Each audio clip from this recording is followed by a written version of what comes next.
Listen only mode. Good evening, or good morning, or good afternoon, or I don't know what time it might be, depending on where you are in the world. It's Michelle Clark here. I am just going to change this so that I can show my screen. Here we go. So thank you very much for joining me today. I'm really excited. I'm going to be interviewing Hollie Delaney. It's this evening my time, but it's this morning her time. And Hollie is the head of people experiences at Zappos.com. And I'm so excited about this because Zappos, everywhere I go, any of the conferences that I go to, even in fact just last week, I was at the Barrett Values Center conference last week in Stockholm where they were talking about building a values-driven society. And Zappos must have come up in 4 or 5 different presentations that I was listening to as just an awesome model to follow and an awesome model to look at in terms of how you engage your people in such a fantastic way that you're able to really drive business. So I just keep hearing about this all the time.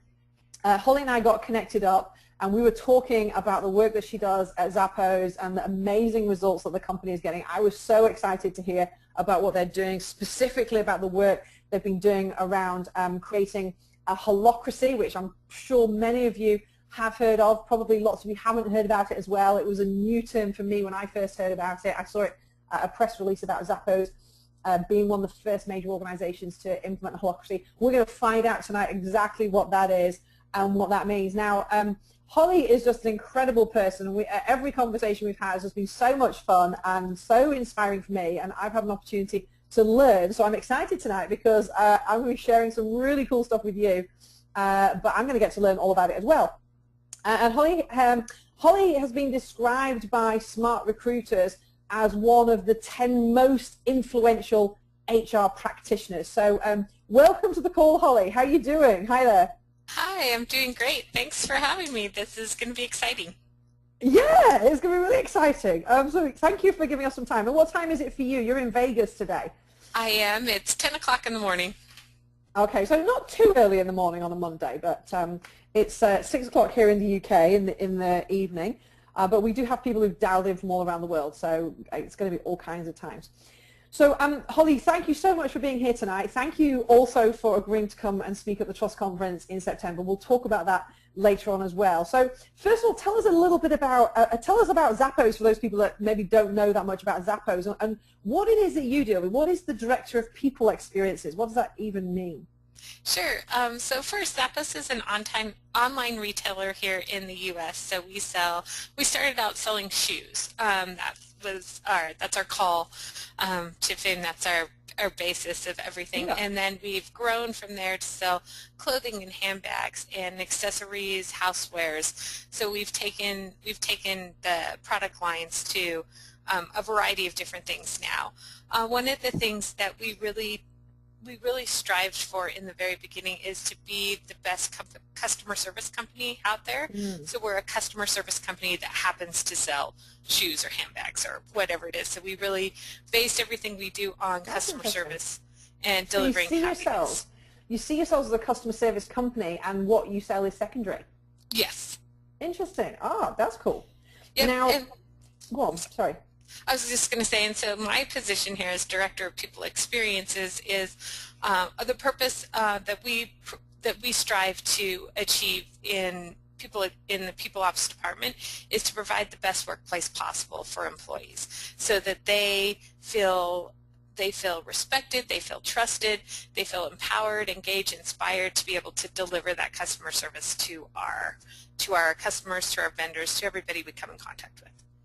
Well, that's a great purpose. So it's all completely aligned with what you're trying to do as an organization and how you're actually partnering as a what we would call an HR business partner, but you've called yourself Director of People Experiences, and I think that's a great term to really get very clear about what it is you do. So I have heard, and since we've been connecting, I've seen as well that Zappos is a little bit weird. I've seen some of the pictures. These pictures are very weird.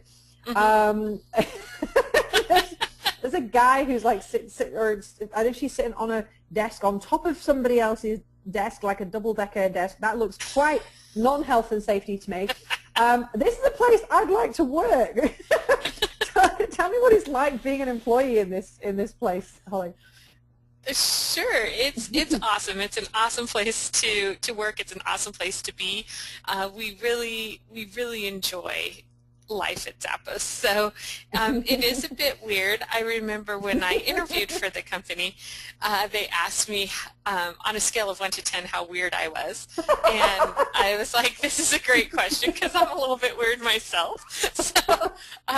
So it just felt like one of those places I wanted to be. The awesome part is I came from a lot of traditional HR companies, a lot of very corporate companies before this, and I was always the odd one that didn't quite fit in. So I found I found my place where I could just really be myself, and I could have tchotchkes on my desk. I could have whatever I wanted out there. I could wear what I wanted to work. If I felt like wearing my pajamas, it was okay. So it's just, are you wearing your pajamas today? I'm actually wearing workout clothes today, so no pajamas today. Okay, yes. Good for Monday morning. And Hollie, on a scale of 10, just how weird are you, please? Well, in my interview, I said about a 9. And you got the job.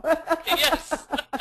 And has your weirdness grown since you've been working at Zappos? It looks like the kind of place that would bring out the weirdness in you. Yeah, I wouldn't say grown. I think it just let me bring it out more than I would have in the past. Love it. I didn't see it. I don't know if that's if you're in any of these pictures dressed in anything. Are you? Do you recognize yourself? I'm actually. I think I'm in the bubble picture in the back. We behind the lady with the green things. Yes, we were doing the bubble parade. So. And I was also awesome. In the lederhosen one, so the one in the upper corner where everyone's in lederhosen. I was in that parade too. Okay, so for my team who are tuned in and watching this, like we totally are going to get like some weird stuff going on in the office. They're all going, oh my God, Michelle, what is going to happen next week? This looks like so much fun. So I know that trust, connection, and happiness are 3 of the really core key values in Zappos. Can you explain where they came from, how you sort of decided on those, and what do they actually mean? How do you bring them to life? Sure. So happiness, actually, we went through a series of purposes for the company, of visions for the company, one being focused on customer service and then the best place to work. And we found as we were going through those different iterations that we were hitting one population but not all populations that we interact with. And that's where the concept of delivering happiness came up. If we could deliver happiness to our employees, to our customers, to our vendors, to our investors, to everybody that we come in contact with, then we're meeting our ultimate goal. So that's where happiness came in. And one of the things that we found as part of being able to deliver that happiness is trust is a big piece of that. So being able to empower people and trust people to use their best judgment, to do what they need to do every day, to move the company forward and to make the company a better place. That was a big piece. When people feel empowered and inspired and trusted, they really feel they're really going to bring their best to the table, and they feel like they're part of something bigger, not just a job. And then connections is huge. One of the things that we've also found since I've been working here is having connections, just serendipitous interactions, to really building a relationship with people that creates a whole different world. It creates new creative space for people to really figure out what are the new things, the next step to move forward. And the more people connect and interact and integrate, the more ideas are brought to the table, and the better we're positioned to move the company forward in a new and innovative way. Well, that's very cool. How do you kind of measure that those values are happening at that level, or like, is it something that you measure? We are looking to put different measurements in place. One of the things that we have as our foundation in our company are our 10 core values. And Zappos has gotten a lot of media around the 10 core values, and you can find them everywhere on our websites and all of those different types of things. Each person lives and breathes our 10 core values. And it really becomes more than just a plaque on the wall. Actually, it's a part of everybody's day-to-day. We live and breathe them, and they even spill over into your day-to-day life outside of work. So that's the basic foundation that helps guide us down the right path for the things that we're doing. And then we've also put in place some different programs that we've developed to help us really keep an eye on how we're living and breathing those core values and how connected we are as a company and how trusted people are within the company. And we do that from what we call a Z60 review, which really focuses on behavioral-based questions that correlate back to our 10 core values. And people all across the company will answer those questions on you. So how many times out of 10 do you see this employee exhibiting this behavior? And then it rolls up so people really understand what core values they're energizing really well and which ones they need work on. We also do a what we call our face mail game, and an email is sent out and asks a series of 5 quick questions to people, and that from those questions we're able to put together a dashboard that shows how connected you are, how trusted you are, what circles you're really well connected in, and what circles you may not be connected in at all, and where you may need to work to build relationships and build connections to help you grow. So it's a living and breathing dashboard for you to be able to see all the different things that you could work on and where you're doing really well, so you know where to continue. That's very cool. Yeah, we do surveys as well, again, with those questions to help us see the areas that are really picking this up and the areas where we can then focus different programs to help them. Would you maybe share a specific example, maybe something that's happened recently where you focused on a specific area, or you've had a group or a team focus at something where they've really been able to raise those scores, and some of the practical things that have happened? Sure. I guess I'll use PeopleOps as an example. You know, each one of us goes through, and we have this, what we do is we create a situation where you put your top core values and we put them together to make a little character. So we have characters that go along with each core value, and then your top 2 core values put those 2 characters together and you become like a hybrid. And then we're able to look across the company to see who is in the same bucket as you, like who else is that hybrid. And so then you can reach out and connect. And we just launched an app that puts out adventures. So we can log in and we can, go on adventures and go find somebody who's that same hybrid character, or go take somebody to lunch that you haven't talked to before, or go on a walk with somebody from a different department. So different adventures, and once you do those adventures, then you can come back, and it's kind of like a game, so you earn points and things like that.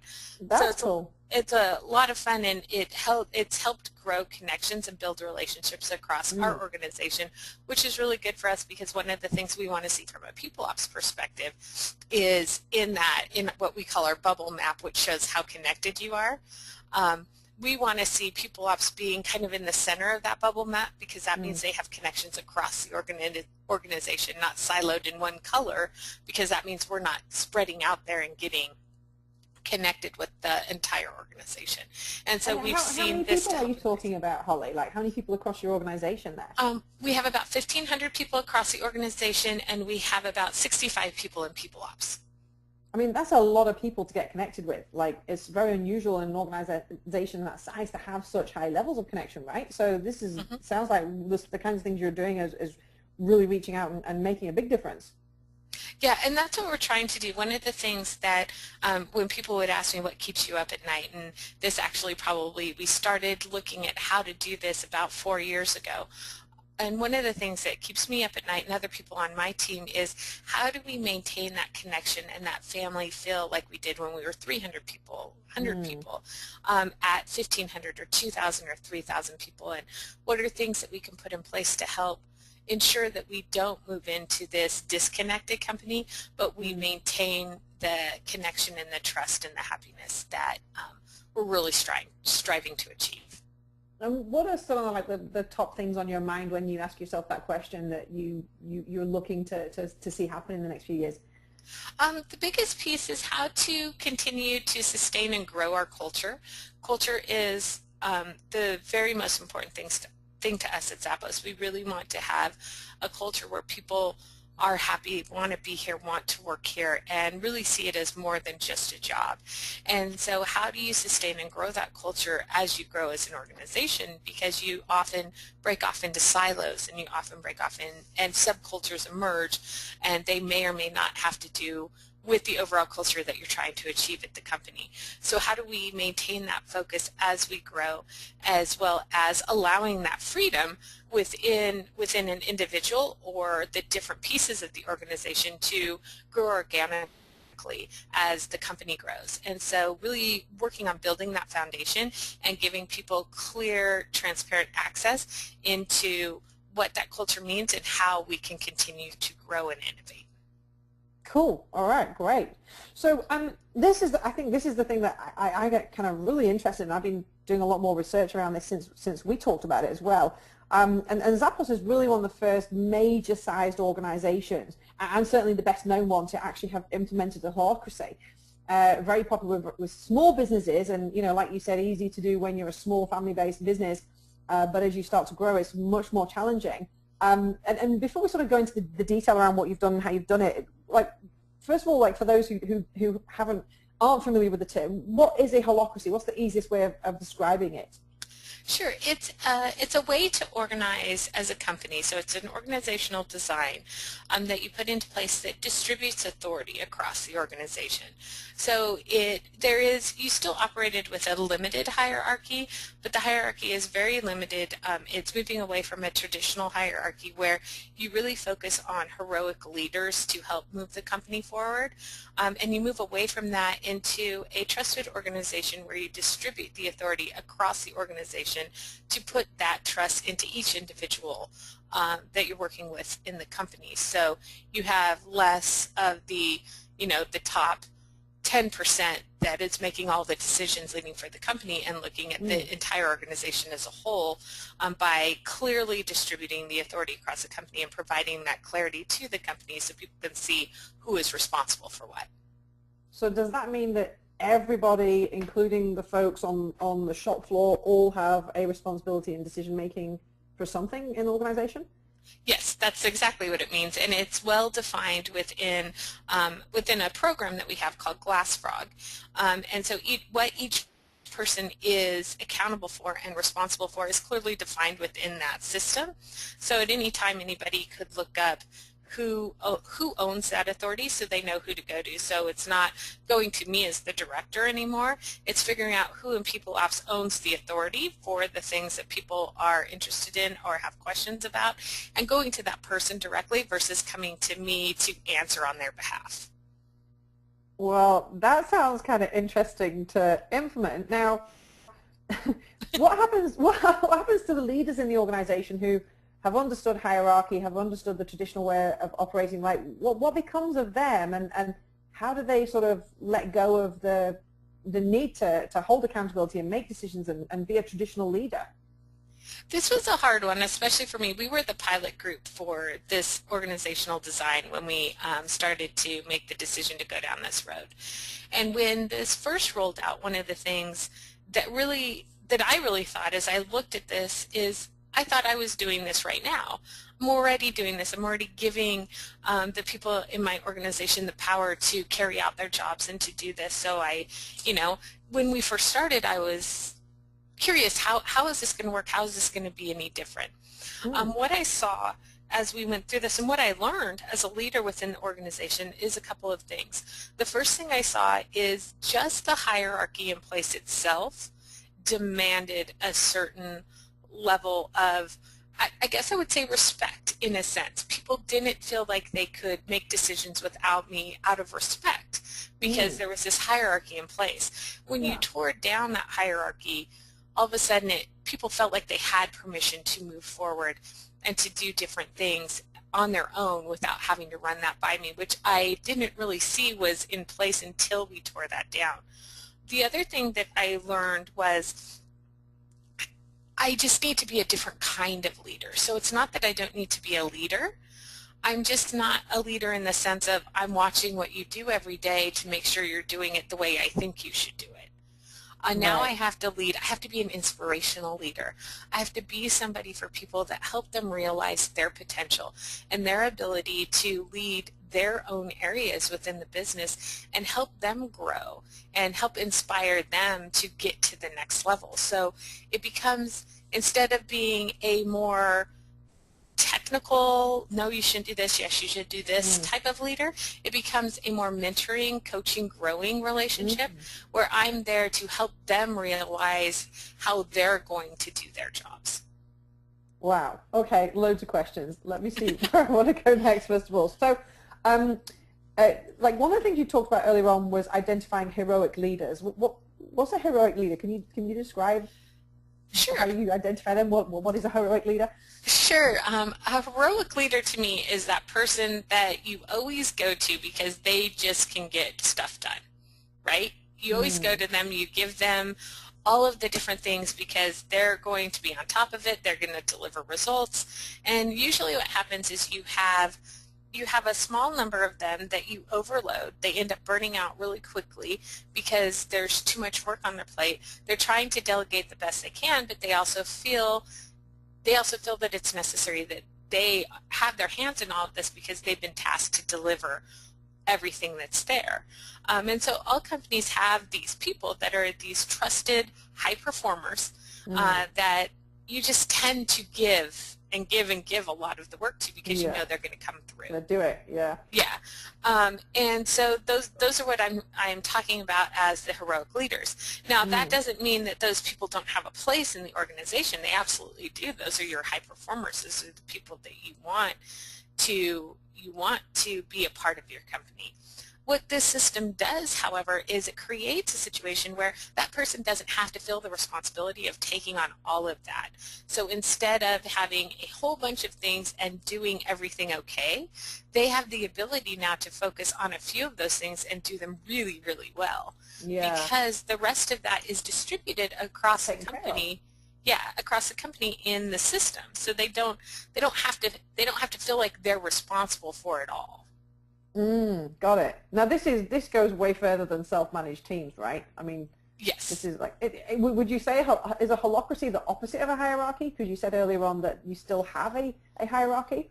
I don't know if it's the opposite of hierarchy. There is a limited hierarchy. So there are lead links of the circles so people are in the roles, and it's a lead link role that's held accountable for the purpose and the strategy to meet the purpose of the circle, which leads to the purpose of the higher circle.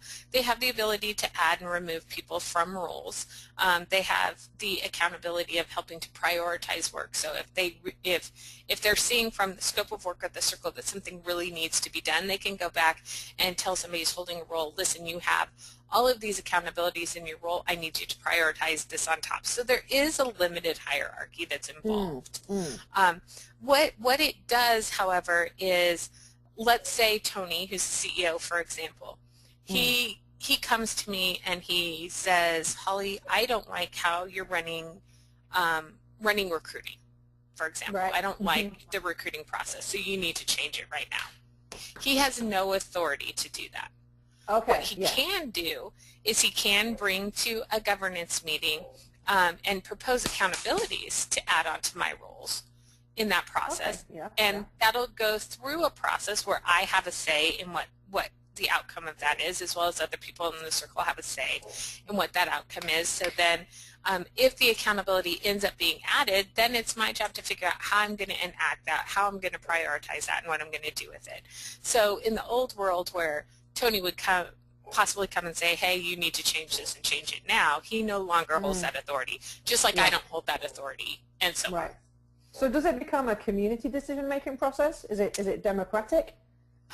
It's not really voted on. So once somebody is placed in a role and given the set of accountabilities, it's up to that person to decide how they're going to energize that role. So it doesn't become voted on in that sense. However, everything that goes through this meeting called a governance meeting when it comes to structure and organization.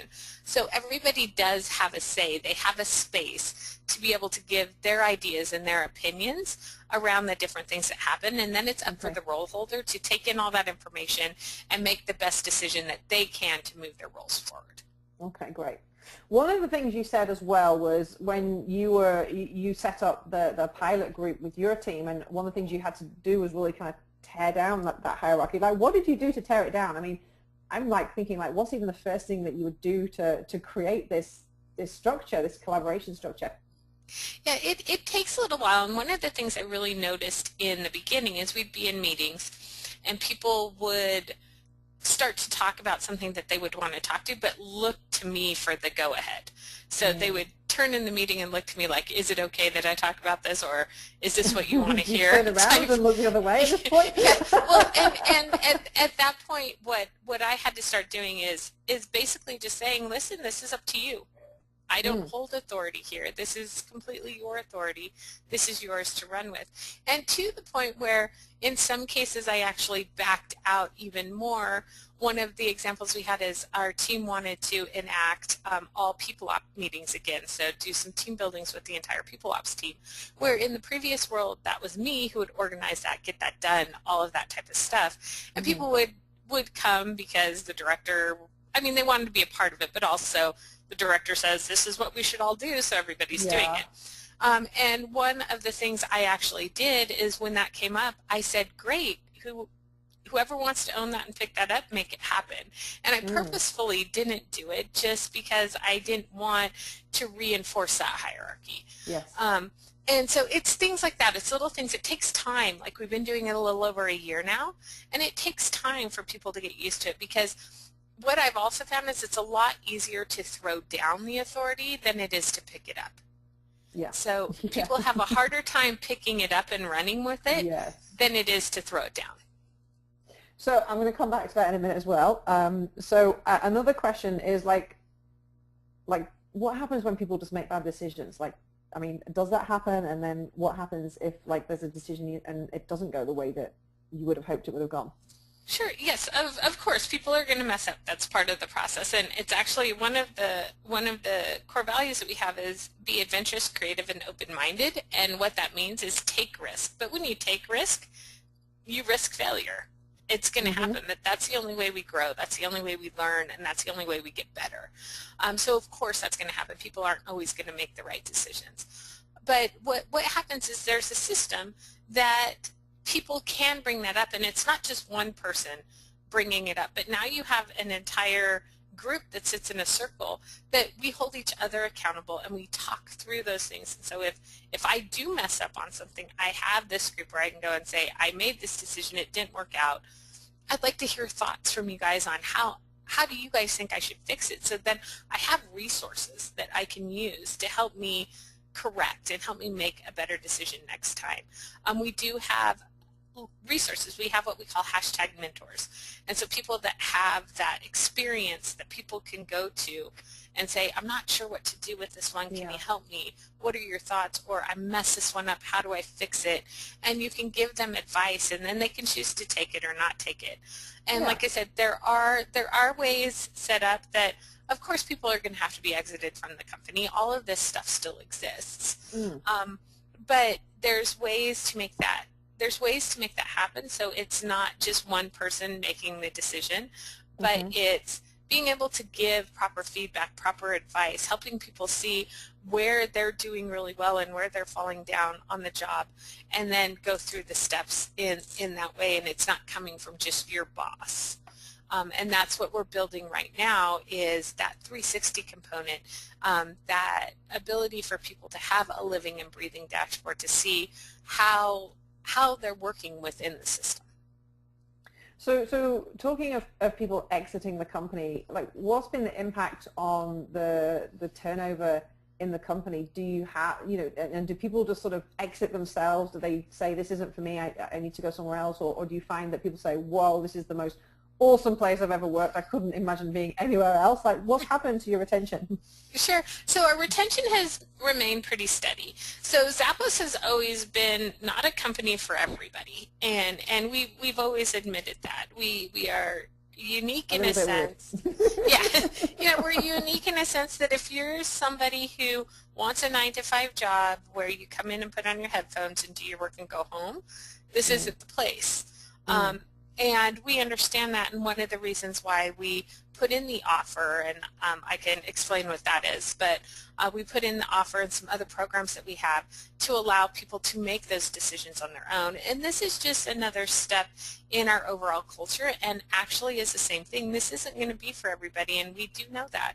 There are people that want to hold that power and want to keep that power in a traditional hierarchy, that they don't want to distribute that authority and do it differently, and that's okay. It's just not okay for this company, but it doesn't mean that makes them any less of a valuable person or employee. It just means they don't agree with the direction we're going in, which it's always been that way with our core values and everything else we do. Not everybody likes what we do. And so what's the offer? Is that a way that you help people to exit gracefully, or? Yeah, so what we do right now, we've done this for ever since I started with the company, and it's gone through different iterations of it. But what happens basically is after you go through the recruiting process, which is fairly extensive, and you decide to come and work at Zappos, you go into a 4-week training. So everybody in the company has to do 4 weeks of customer service and culture training. And so everybody in the company is trained on how to take phone calls at Zappos, from Tony, the CEO, on down to the call center reps. So everybody goes through it regardless of position, title, and they're all held to the same standards. As they go through this process, towards the end of that training, we basically give an offer of 1 month's salary for you to quit your job. Really? So if you decide you want to quit, we'll pay you 1 month's salary to quit. Okay. And what that does is that makes people really make a conscious decision. Do they want to be a part of this or not? And if they don't want to be a part of it, it gives them a month to figure out what to do next. Yeah, what am I going to do next? How am I going to get there? And we want to help people. Just because maybe they don't agree with how we do things, that doesn't mean we don't want to help them, find what they're passionate about and what makes sense to them. And so we do this offer with all new hires that come in after they've worked here for about a month to 2 months, depending on when their class falls. So they can make a decision once they've gotten in and understand who we are, if they want to be a part of it. Okay, great. Now, just sort of going back a little bit to a year ago as you were implementing this and piloting it yourself, we've had a lot of questions from people who are really curious about how you get the buy-in to do something like this. And it's interesting, whenever I run webinars and interviews like this is a question that we get often asked of the presenter, and it comes from people who are working in companies or heading up companies where they're really struggling with the culture that they're in. They want to make a change, and the biggest challenge they're facing is a leadership team or a traditional culture where they just don't want to make changes. Now, I know that's really challenging when people are in that situation, but in the Zappos story, what was the way that you really got that buy-in in the first place? Well, so, I mean, one of the things, and I tell this to everybody when we talk about it, we're pretty lucky because we have a CEO and we have a leadership team that's very open to be innovative. So we don't have a lot of hurdles to jump through from our leadership team. If we see something new and different that we want to try, he goes out and he finds, Tony finds probably more than anybody else of these weird and different things, and it's usually us saying, whoa there, hold on, we got to take this slow. What do you mean? What do you want to do? That's usually how he comes and he's like, I have this idea, let's do it. And we're like, oh my gosh. So we're actually really lucky because we have somebody who really wants to push the envelope and really wants to do different things and provide that environment for people. So for us, it's a lot easier than I think at a lot of different companies. What advice I would give to a lot of different companies who are trying to make a change like this is I would reach out to companies like Zappos if that's the type of culture you're trying to achieve, or whatever it is that you're trying to achieve. Reach out to those different companies that are being successful, that are successful using those models, and find out from them. Get some hard stats, because that's usually what it takes to try to turn people into looking at a different way of doing things. They need some hard stats to show them how would this make my company better. Yes. Especially if they don't believe in it, they're going to need some hard stats. So reach out to those companies that have the model that you're trying to achieve, and talk to people and gather the information that you can through research through different books that are out there, through different companies that are doing these different things, and prepare a well thought out fact-based case as to why going down this road would make your company better. And that, I would guess, would be the best way to get somebody to listen, but they're not always going to listen, because some people are just going to be, this is the way they want to do things. Yeah, and it's so not for them. yeah. So, it would just depend on but that would be the best way I could see to try to help somebody see why you should do something differently. Okay, great. And we could always send them a copy of this webinar to listen to as well. Talking of hard stats, Hollie, what has been the economic impact of implementing the holacracy? Because I know Zappos has grown very, very quickly as a very successful company. Can you actually link the changes in this whole culture to what's happening from the business perspective? So from a business perspective, I think our culture in and of itself is what has created the growth of Zappos. Not only from the way we deliver customer service and the way that we connect with our customers and connect with our vendors and all of those things that have given us advantages within the business space to be able to move this company forward. But our culture has also garnered us a lot of attention, which creates a lot of media. Right? Yeah. A lot of people become much more aware of what Zappos is and who they are. So the culture in and of itself has created a lot for us. Now we're in a period of a lot of different changes, and it's part of the next step of growth. So we've laid this great foundation. Now we're building on that foundation. We haven't seen, I think it's too early to say, is this pushing us forward the way we want to push forward? We definitely are still growing, but I think it's too early to say, is this increasing our growth rate? Will it slow down our growth rate? I don't know yet. It's still too new, because only PeopleOps has been running for a year. We just started rolling this out across the organization. So it's going to take a while for the mindset shift, and then be able to see, once people have made that shift, how that changes how we operate. But you're saying definitely that the whole culture and the way you operate has definitely had an impact really from day one, and for all those reasons. So I guess it'll be interesting to see in 6 to 12 months just how big this has grown, actually. Yeah, because I definitely bet some money on that. Yeah, well, and the more you trust people and the more your employees are engaged, and I think you can see that through all of the research that's out there, the more engaged employees are, the more productive your company is. And so if you can really build this foundation of trust, connections, and happiness, and really get those things in line for people, and people really want to be a part of what's going on, they're more engaged, and they're going to do what they can to move the company forward, and that's really where it is. It's the collective whole that moves something forward. It's not one or two people.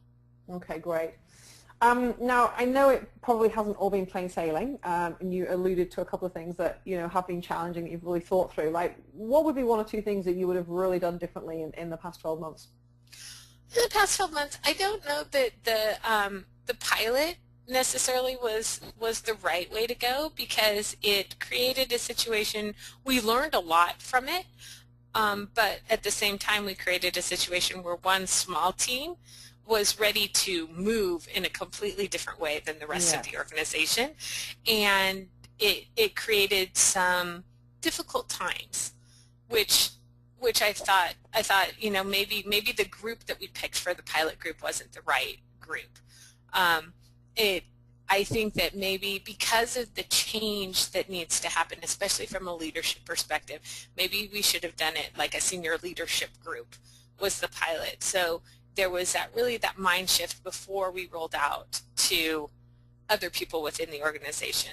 That was one thing, but who knows? This is playing, Monday morning quarterback. So, if the whole organization had gone at once, what would have happened? So it's just looking at things on what we could do better. Some of the things that we learned, though, in the pilot really helped us when we rolled out to the company on different ways we would put things together based on the culture and how we do things. So that was really positive, that came out of it. We also are in a big period of change where we're really rolling out a few really large initiatives at the same time, and that may have been one that you know, looking back on it, that's a lot of change all at once and big, huge initiatives, and maybe we should have sparsed that out a little bit better. Okay, all right, great, thank you.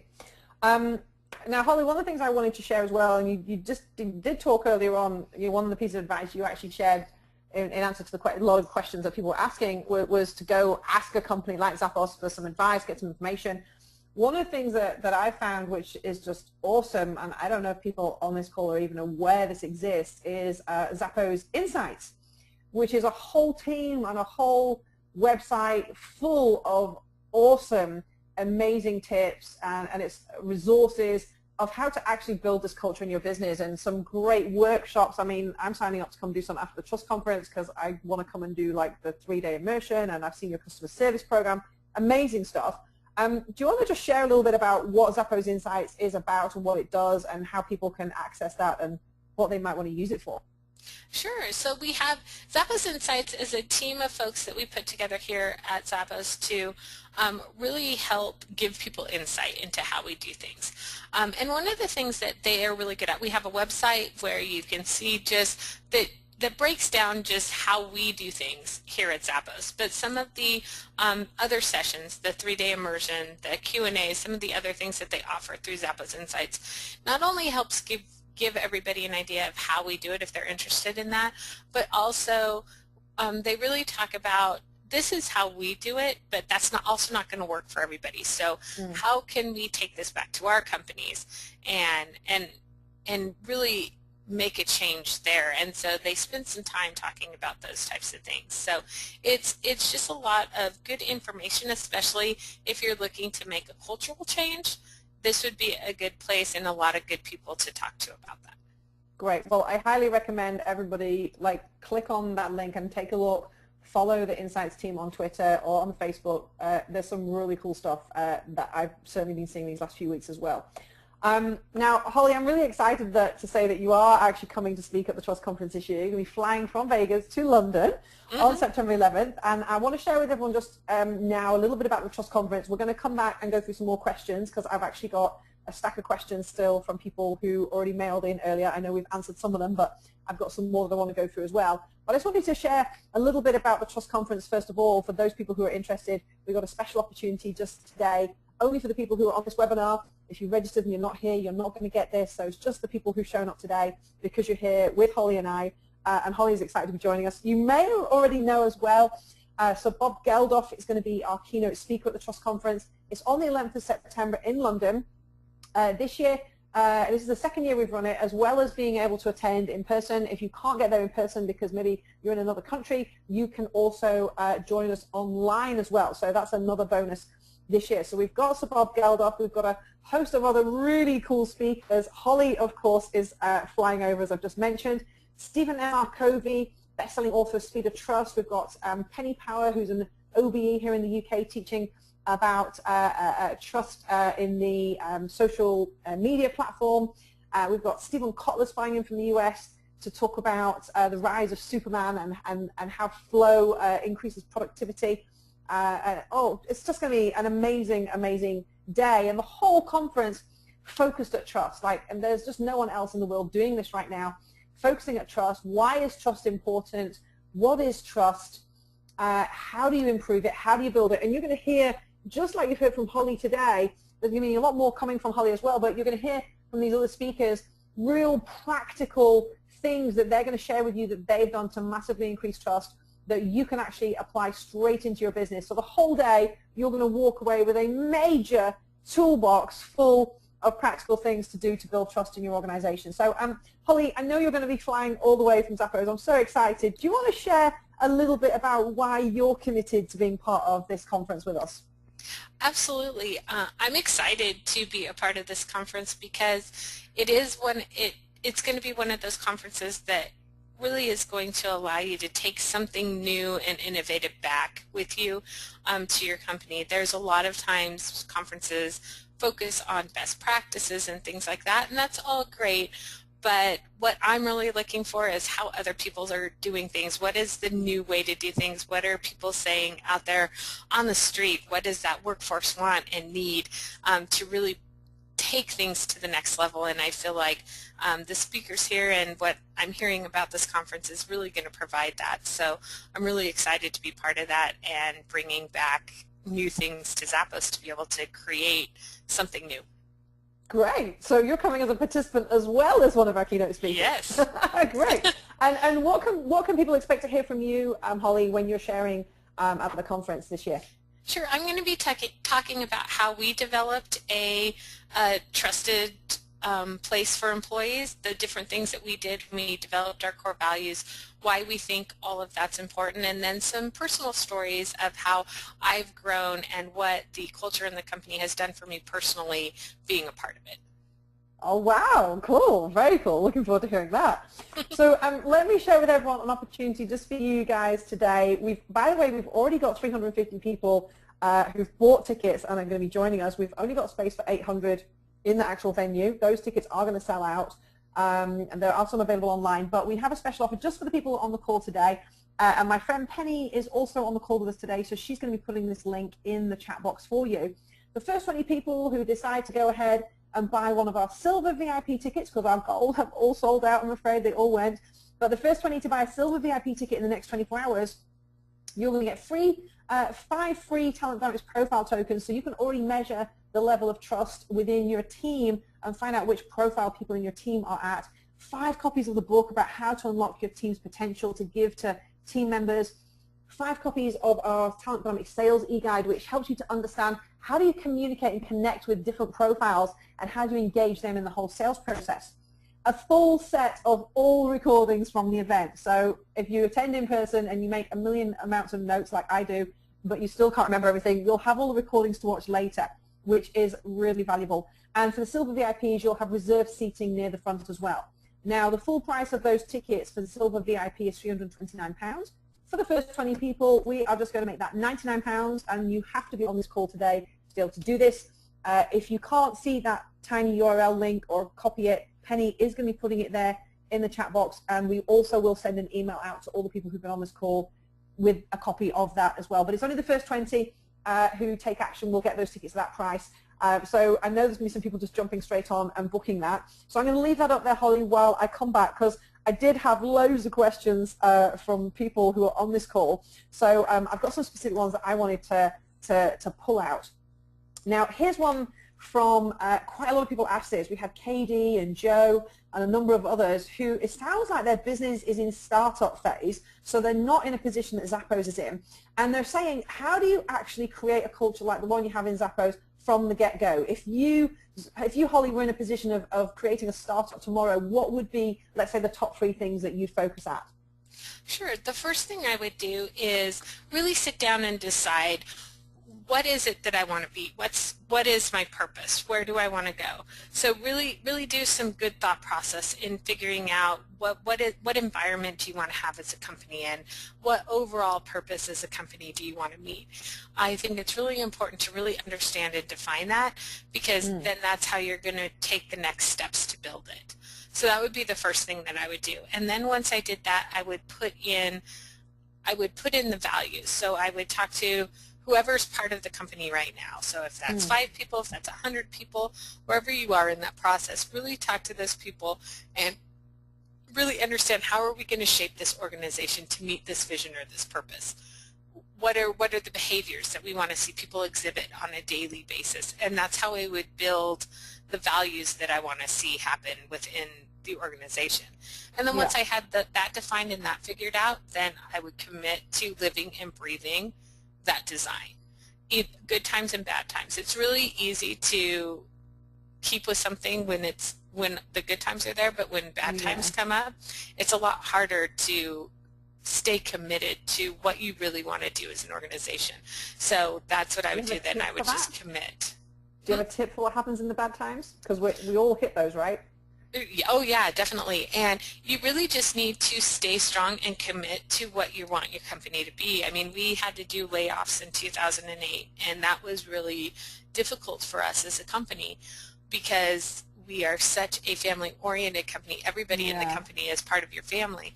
That was very difficult for us, and but we stuck to what we held true. So we we're very open and honest with our communication, not only within the company, but outside of the company as well, with our customers, with our vendors, with anybody. I believe Tony actually sent out a letter in social media circles, so everybody publicly was able to see the decisions we made and why and what we were doing. We had the same thing when we had a security breach, just being really holding true to our values on being open and honest, being transparent, and being, being everything that we strive to be. And both of those are very difficult situations for us that would be really easy to shut down and not commit to a lot of those values that we put out there, but we didn't. And that's what I would say. In those tough times, all of your values aren't going to, they're going to be ones that you're going to be, we can just not do this, that'll be a lot easier. But when you start to do that, then your culture changes. So you really just have to be committed to where you want to go and stay on that course. That's so cool. That's such great advice. Thank you.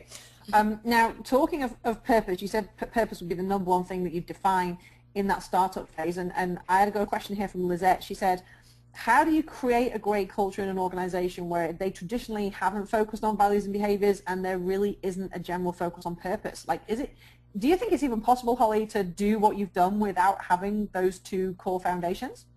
I don't know if it's possible to do anything without having a purpose.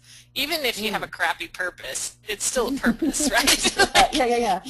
You still have something to strive for, and it might not be what you like, but I mean, even if it's I want to make as much money possible and forget everybody else, it's still a purpose, right? Yeah. So I don't know if you can really accomplish anything without a purpose. I feel like if you didn't have a purpose, then your company is eventually just going to die, because why are people working there? What's the goal? And you really need people that understand and are in line with the purpose to help take your company forward. And like I said, it may be a purpose that you don't believe in, and then that creates a different problem, right? Because if you don't believe in the purpose, then you're going to have a really hard time working towards that purpose. And then maybe that's a situation where you look for a company that has a purpose that you identify with and you feel like you belong. I think that it's really going back and sitting down and figuring out, in a company that you don't feel has a purpose, you really need to sit down with your leaders of that company and have them define where are they taking the company, what is their vision, what are their goals. And like I said, it might be a purpose you don't align with, it might be a purpose that doesn't make sense, but there has to be some purpose. Yeah, I get that. I think that's really important. Okay, so Lizette, there you go. I think that's answered that for you. And I think you kind of heard everything as well that Hollie has shared already about this, backing it up. So Hollie, Linda is asking, how do you recognize and develop talent in Zappos? Now, obviously you like to ask them on a scale of 1 to 10 just how weird they are. But in the first instance, what do you do about finding those people and nurturing that talent? Sure. So first, before we hire anybody into the organization, it's a long interview process. We hire very slowly. So our time to hire stats aren't what a lot of companies would think are good, because we take a long time before we make that decision. And in that process, we ask a lot of behavioral-based questions. So it's just questions that feed back to our 10 core values that really, and there's really no right or wrong answer, it's just how you answer these questions. And it really gives us an idea of how dear do you really hold customer service, and are you doing things in your day-to-day life today that exhibits the type of customer service that we're looking for? Do you, not whether you have done parades before or not that you're weird or not coming in, but are you comfortable in the environment? Are you going to answer the question? If we ask you if you could be any superhero, what superhero would you be? It doesn't matter if you pick Batman or Superman or Wonder Woman or whatever the superhero is. It's, are you willing to be a part of that process? because that makes a difference, because this is the type of environment we have. So we want to make sure we're picking the right people for our environment, but we also want to make sure that that person is picking the right company for them. Because yes. yeah, because it's on both sides. You could be the best technical fit for a position and really be able to move the company forward technically from day one. But if you aren't in line with the purpose and the culture and what we want to do as a company and where we want to go and how we want to get there, you're not going to be successful in this company, and that would be a person we wouldn't hire. So when you're hiring someone, would you, is there more credence placed on cultural fit versus skills, ability, experience? You really have to have both. Trained? Yeah, you really have to have both. You can't lack on either side. So like I said, you could be the best developer on the planet, and you could come in and you could build a program that would change the face of our website going forward. But if you didn't fit the culture, you wouldn't be hired. And so what is the time it takes to hire? You said it takes a long time? Sure. It can go anywhere from we probably have the call center, for our call center reps, the best mapped out, and that takes about 2 to 3 weeks to go through the process to be a call center rep. There's been, when I interviewed, this was way back in the day, but when I interviewed, I think I came back 4 different times for on-site interviews to interview with people and just go through the process. So it takes a good 3 weeks once you get into the on-site interview process. Yeah. Okay, cool. Well, look, I'm seeing plenty of ticket sales coming through already, and I know we're running out of time, but I'm going to ask this last question here. And I kind of like this one because it also talks into what you just said there as well, that you want to make sure you're finding people who exhibit the right service behaviors and the right values. And Stephen says that there's a lot of focuses that are quite obvious when it comes to customer service and what makes great service, but what are some of the less obvious ones that you like to focus on at Zappos for maximum results? Like if there'd be 2 or 3, let's talk about the power of small that Paul Dunn talks about, some small things that make a big difference. What would they be? About behaviors from employees? Yeah, so less obvious things that really make a big impact on customer service. Sure. Are you somebody that is going to build connections and relationships with the people that you work with every day? Or are you somebody that at 5 o'clock you're just out the door, regardless? Because I think that if you're willing to build those connections and relationships with your coworkers and the people you work with every day, you're also much more willing to build those connections with our customers, which is what we want. Yeah.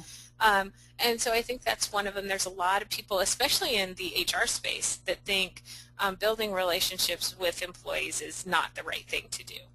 That, you get too close. You can't be that close to employees because you have too much on the technical side you have to take care of, from firing or investigations or those types of things. And so that's one that's really important to us. You really have to be committed to building relationships within the organization and connecting to do those types of things, because that's a huge piece of who we are. I think that's one.